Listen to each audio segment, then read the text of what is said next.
Today we are conducting a definitive 20-minute seminar on analyzing an autobiography, writing about one's childhood.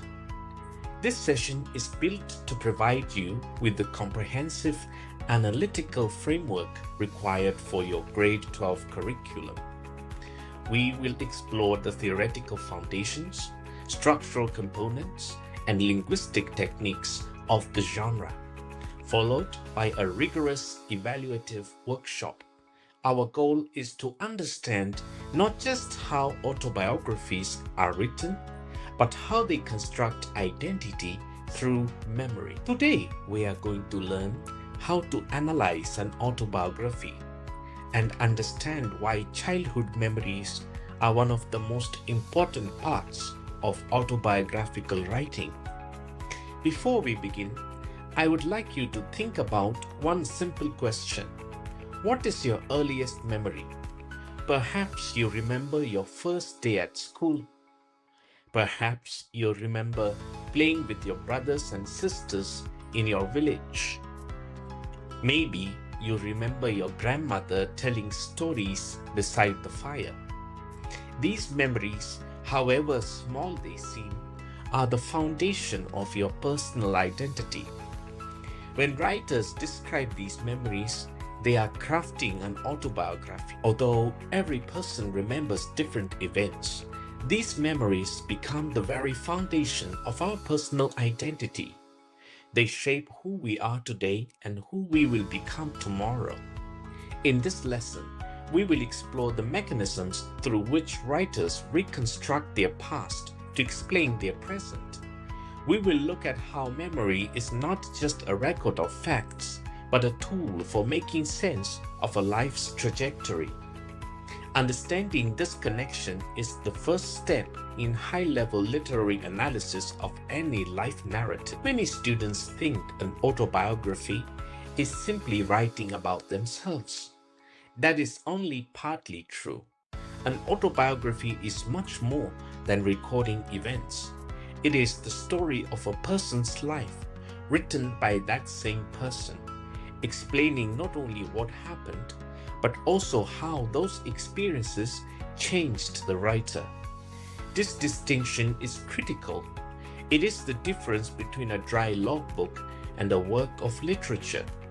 The autobiography focuses on the evolution of the self, using personal history as a lens to explore universal human themes of growth and change. In an autobiography, the writer occupies a unique dual role. They are simultaneously the author, the mature individual looking back, and the main character, the protagonist, living the events in the past. This duality creates a unique tension and a singular perspective. As analysts, we must consider how the author's current wisdom influences the portrayal of their younger self.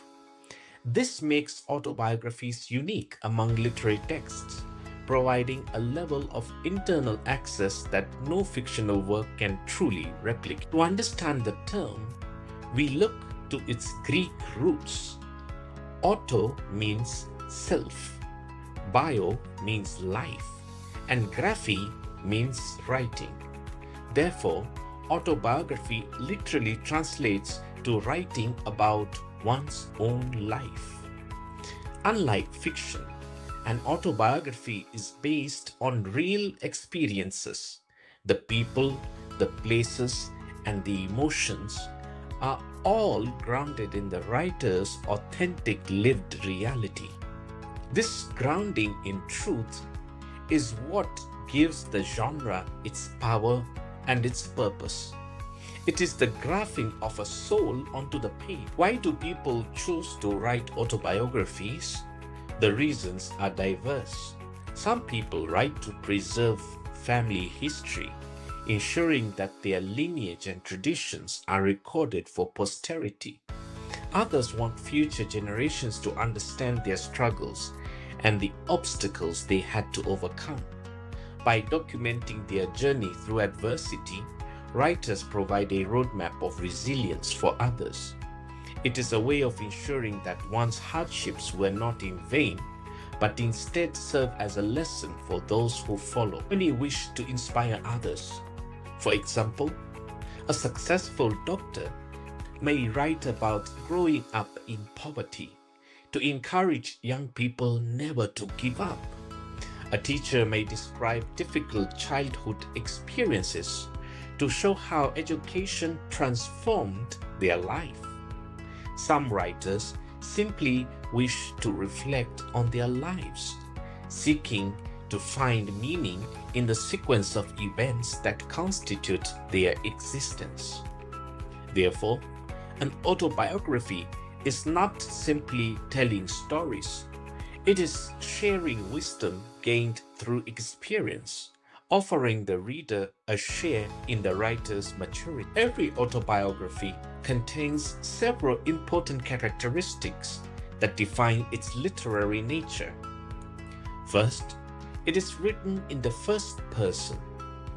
You will notice the repeated use of I, my, and me throughout the text, because the writer is speaking directly about themselves.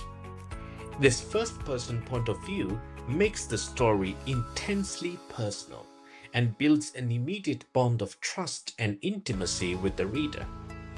It is an invitation into the writer's inner world, providing an authenticity and emotional depth that third-person narratives cannot match. Second, an autobiography is factual.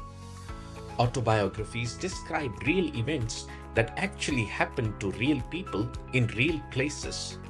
Unlike novels, writers do not invent characters or manufacture plot twists for entertainment. However, writers may describe emotions, thoughts, and feelings in great detail. The truth of an autobiography lies not just in the cold facts, but in the truth of how those facts were experienced and interpreted by the writer. It is history filtered through a subjective lens. Third, and most importantly, it is reflective. Reflection means looking back at past experiences and asking, what did I learn? This is the heart of the genre. Instead of writing, I failed grade 8, a reflective writer says, I failed grade 8, but that experience taught me perseverance and the importance of hard work. Reflection transforms ordinary events into meaningful experiences. It is where the author analyzes the significance of their own past, turning a sequence of events into a coherent philosophy of life. Fourth, it follows chronological order. This means arranging events according to the progression of time. A standard narrative begins with birth, moves through childhood, school years, and into adulthood, finally addressing future goals. This allows readers to track the development of the writer's character over time. It shows the causality of life, how early experiences directly shape later decisions and identity. As an analyst, tracing this chronological growth is essential to understanding the writer's overall narrative arc. We identify four main components that structure a complete autobiography.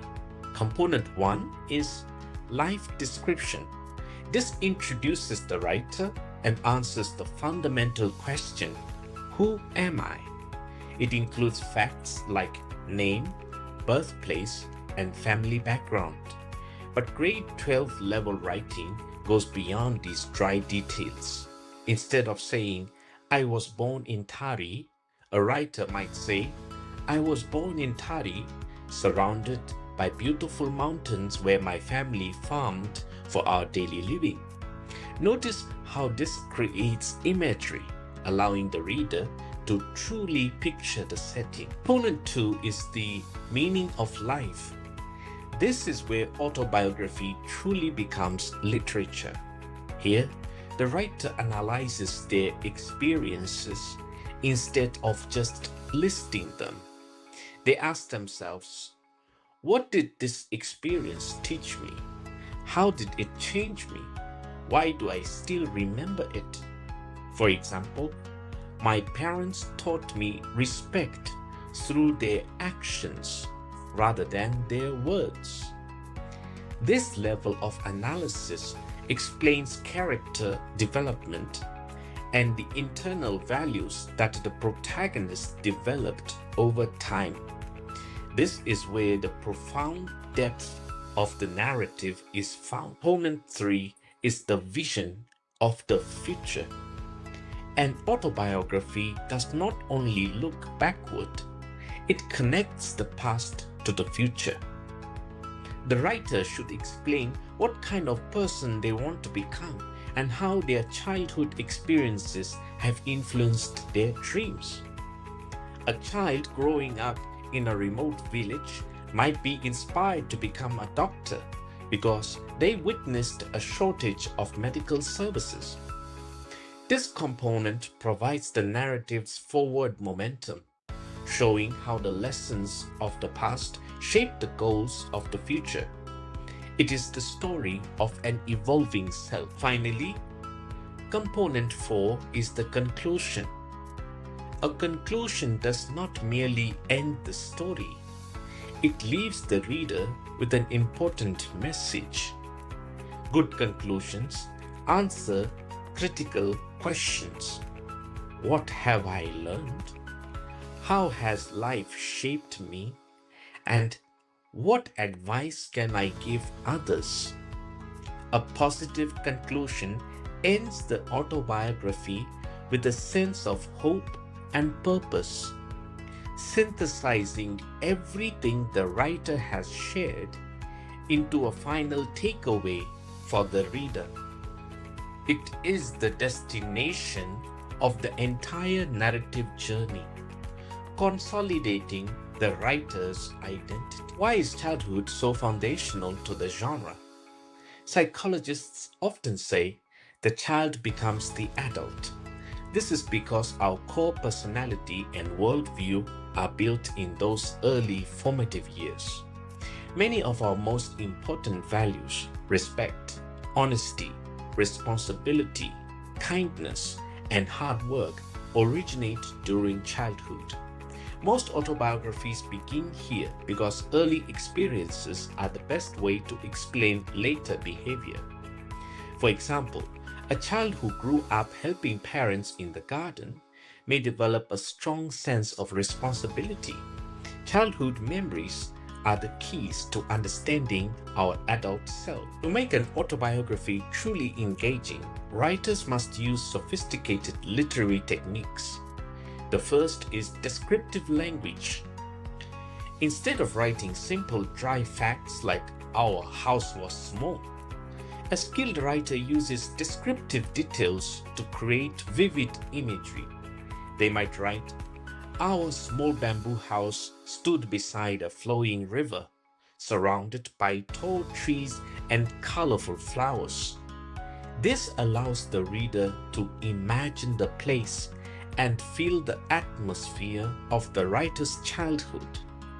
It brings the past to life with sensory clarity. The second technique is the use of sensory details. Writers should describe what they saw, heard, smelled, tasted, and touched. For instance, I could smell fresh bread every morning, or I heard birds singing outside my bedroom. These details make memories vivid and relatable. By engaging the reader's senses, the writer makes their personal history feel real and immediate. Sensory details transform a memory from a thought into an experience for the audience. They are the texture of the narrative world. Thirdly, writers occasionally include dialogue to bring their memories to life. A simple conversation, like a father smiling and saying, "Always tell the truth," can be incredibly powerful. Finally, we return to reflection, which is truly the heart of the autobiography. Always ask, "What did I learn? How did this experience change me? The synthesis of factual events with thoughtful reflection is what creates a meaningful and engaging life story. This is the hallmark of great analytical writing, as demonstrated in our final case study. Let us briefly analyze the sample autobiography of Michael Smith. It is organized effectively because it follows a logical structure. The writer begins with personal background before moving to family experiences, including challenges such as divorce. Rather than merely describing these events, Smith reflects on how they influenced his later decisions. Finally, he concludes with his aspirations of becoming a police officer, showing how childhood experiences directly shaped his career goals.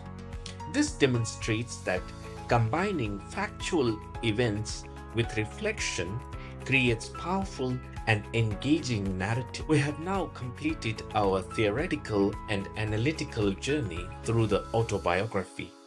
To test your understanding and prepare you for your final assessments, we will now transition into a comprehensive 10-minute interactive workshop. I will present 30 multiple choice questions. For each question, I will read the prompt and all 4 options, then provide a rigorous academic explanation for why the correct answer is the most analytically sound choice. This workshop requires your full concentration as we examine the nuances of the genre. Are you ready? Question 1. What is an autobiography? The correct answer is C. A biography written by the person about his or her own life. This is the core definition. Question 2. The word comes from which language? C is correct. Greek. Think of auto, bio, and graphy. Question 3. How many main components does an autobiography have? As we diagrammed, the answer is C, 4. These 3 questions establish the foundational vocabulary we need for any literary analysis of the genre. Question 4. Which of the following is not one of the 4 components? The answer is D, character analysis. While we analyze character, it's not a structural component. Question 5. Which component introduces personal background? Answer C, life description. Question 6. What should you include in the life description? B is correct. Birth, family background, and early life. These questions test your understanding of the narrative's structural setup. Note that factual grounding is the prerequisite for all subsequent reflection. Question 7. What does the meaning of life section mainly discuss? Answer C, personal values, feelings, and life experiences. This is the reflective turn. Question 8. Which component explains your dreams and future goals? B is correct. Vision of the future. Question 9. What is the purpose of the conclusion? Answer C. Summarize the autobiography and end positively. These questions focus on the latter half of the narrative arc, where the writer transitions from the past into an interpretation of their future identity. Question 10. What does chronological order mean? C is correct. Arranging events in the order they happened. Question 11. Why should an autobiography be written in chronological order? The answer is B. To make the story easy to follow. Question 12. In an autobiography, who is the protagonist? C is correct. The writer. This unique author-protagonist duality is what allows for the profound self-reflection we see in the genre. It is the writer exploring their own starring role in their life story. Question 13.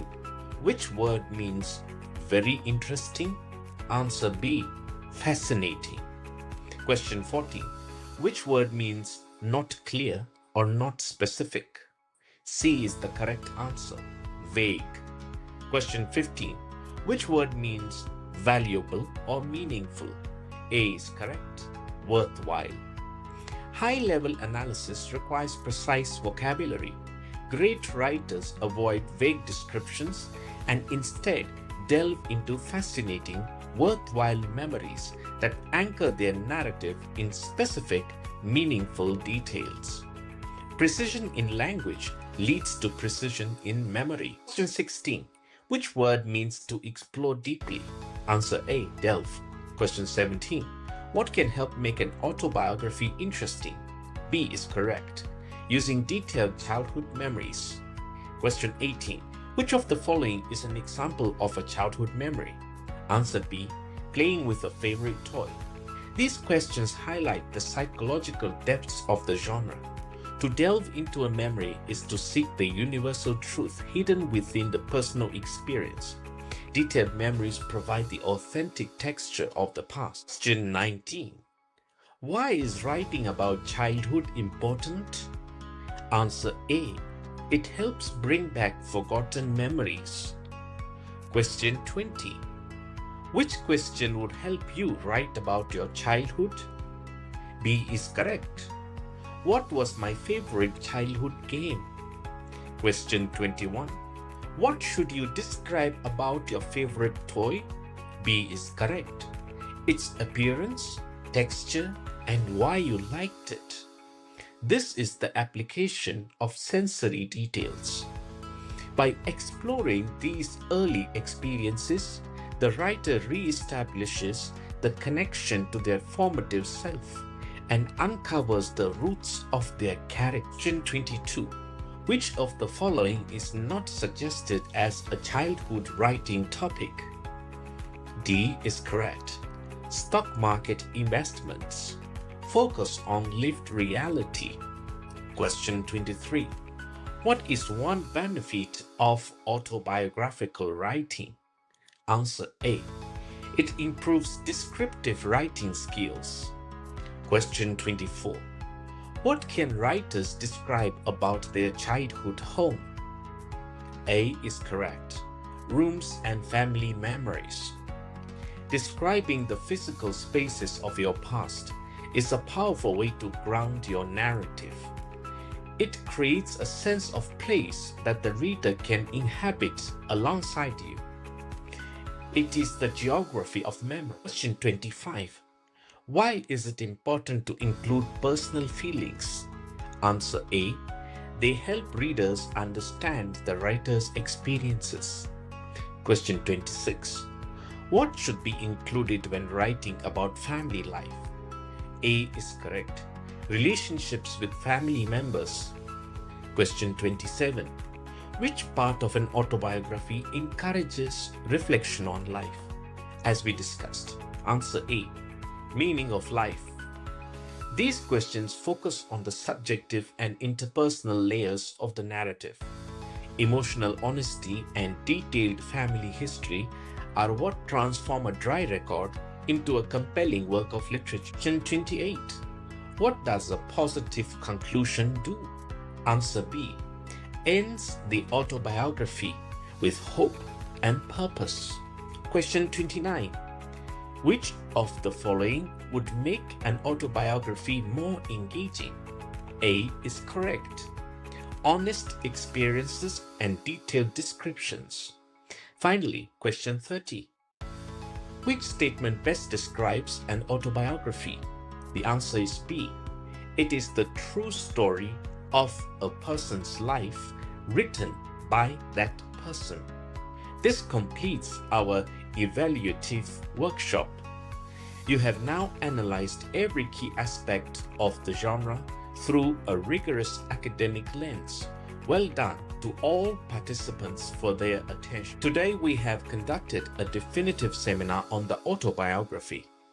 We learned that it is much more than a record of events. It is a thoughtful reflection on personal experiences, showing how childhood memories and family relationships shape a person's identity. Effective writing uses chronological order, sensory details, and reflection to help readers understand both the events and the lessons learned. By connecting the past with present values, your writing becomes meaningful, inspiring, and memorable. Thank you for your rigorous attention during this 20-minute masterclass. Continue your analytical studies with diligence. Good luck.